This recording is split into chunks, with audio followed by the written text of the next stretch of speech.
Welcome to Classic Bedtime Stories. Tonight we read from Grimm's Fairy Tales by Jacob Grimm and Wilhelm Grimm. Jorinda and Jorindel. There was once an old castle that stood in the middle of a deep gloomy wood, and in the castle lived an old fairy. Now this fairy could take any shape she pleased. All the day long she flew about in the form of an owl, or crept about the country like a cat. But at night she always became an old woman again. When any young man came within 100 paces of her castle, he became quite fixed and could not move a step till she came and set him free, which she would not do till he had given her his word never to come there again. But when any pretty maiden came within that space, she was changed into a bird, and the fairy put her into a cage and hung her up in a chamber in the castle. There were 700 of these cages hanging in the castle, and all with beautiful birds in them. Now there was once a maiden whose name was Jorinda. She was prettier than all the pretty girls that ever were seen before, and a shepherd lad whose name was Jorindel was very fond of her, and they were soon to be married. One day they went to walk in the wood, that they might be alone, and Jorindel said, "We must take care that we don't go too near to the fairy's castle." It was a beautiful evening. The last rays of the setting sun shone bright through the long stems of the trees upon the green underwood beneath, and the turtle doves sang from the tall birches. Jorinda sat down to gaze upon the sun. Jorindel sat by her side, and both felt sad. They knew not why, but it seemed as if they were to be parted from one another forever. They had wandered a long way, and when they looked to see which way they should go home, they found themselves at a loss to know what path to take. The sun was setting fast, and already half of its circle had sunk behind the hill.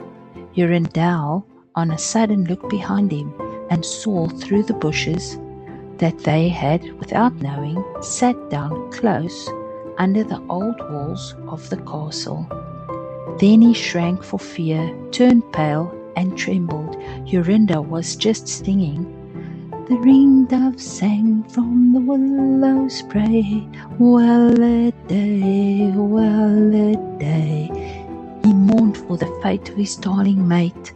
Well-a-day. When her song stopped suddenly, Jorindel turned to see the reason, and beheld his Jorinda changed into a nightingale, so that her song ended with a mournful jug-jug. An owl with fiery eyes flew 3 times round them, and 3 times screamed, "To-woo, to-woo, to-woo." Jorindel could not move.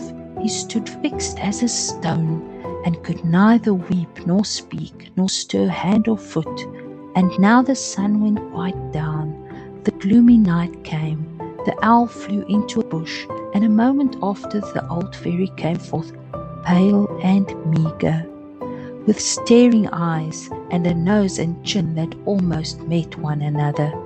She mumbled something to herself, seized the nightingale, and went away with it in her hand. Poor Jorindel saw the nightingale was gone, but what could he do? He could not speak, he could not move from the spot where he had stood.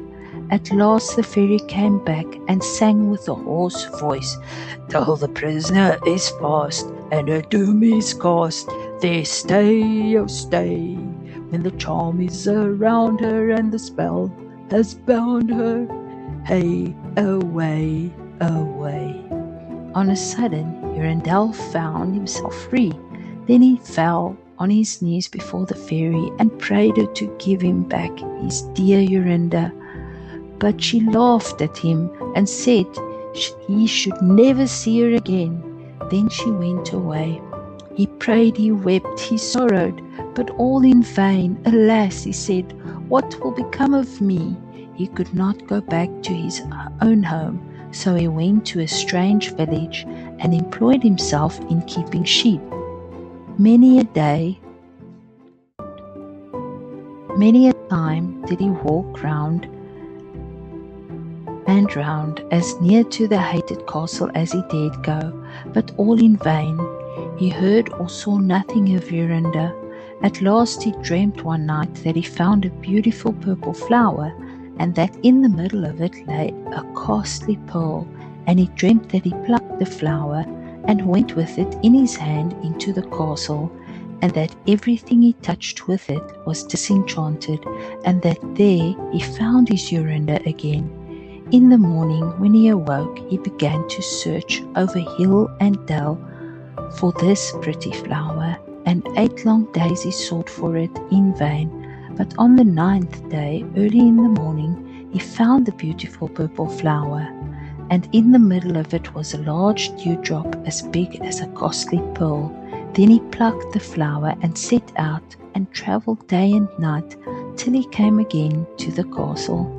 He walked nearer than 100 paces to it, and yet he did not become fixed as before, but found that he could go quite close up to the door. Jorindel was very glad indeed to see this.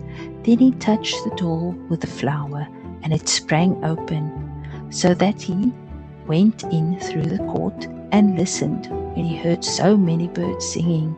At last he came to the chamber where the fairy sat with the 700 birds singing in the 700 cages. When she saw Jorindel, she was very angry and screamed with rage, but she could not come within 2 yards of him, for the flower he held in his hand was his safeguard.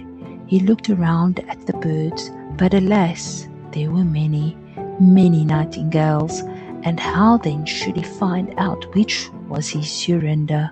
While he was thinking what to do, he saw the fairy had taken down one of the cages and was making the best of her way off through the door. He ran or flew after her, touched the cage with a flower, and Jorinda stood before him and threw her arms around his neck, looking as beautiful as ever, as beautiful as when they walked together in the wood. Then he touched all the other birds with a flower, so that they all took their old forms again.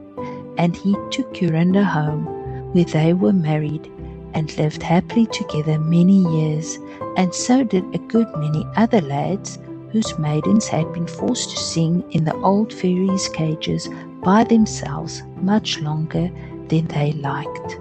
I hope you enjoyed listening. Tomorrow I will read The Traveling Musicians. Please remember to like and subscribe to my podcast. Good night, sleep tight, and don't let the bedbugs bite.